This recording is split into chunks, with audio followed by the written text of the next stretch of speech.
শুনুন শুনুন শুনুন, পেতনি গ্রাম থেকে মেয়েদের তুলে নিয়ে যাচ্ছে, তাই সবাই সন্ধে হলেই ঘরের দরজা বন্ধ করে আলো জ্বালিয়ে বসে থাকবে।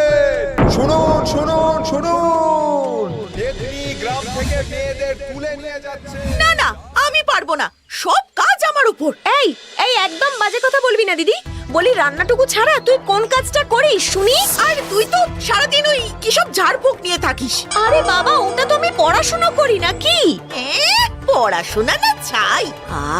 চুপ কর তোরা, তোদের দুই বোনের ঝগড়ায় বাড়িতে তিষ্ঠনো দায়। মা জানো তো, দিদি না আমাকে সহ্য করতে পারে না। ছোট হয়ে মুখে মুখে তুই তক্ক করিস, লজ্জা করে না তোর? না আর না, আজই তোদের বিয়ের ব্যবস্থা করব। আমি চললাম। কোথায় যাচ্ছ মা? তোদের জন্য পাত্র খুঁজতে। তোর জন্য মা অতিষ্ঠ হয়ে বেরিয়ে গেল, দেখলি তো? তোর জন্য মা বেরোলো, খালি আমার নামে দোষ। দুই বোনের মধ্যে কোনো মিল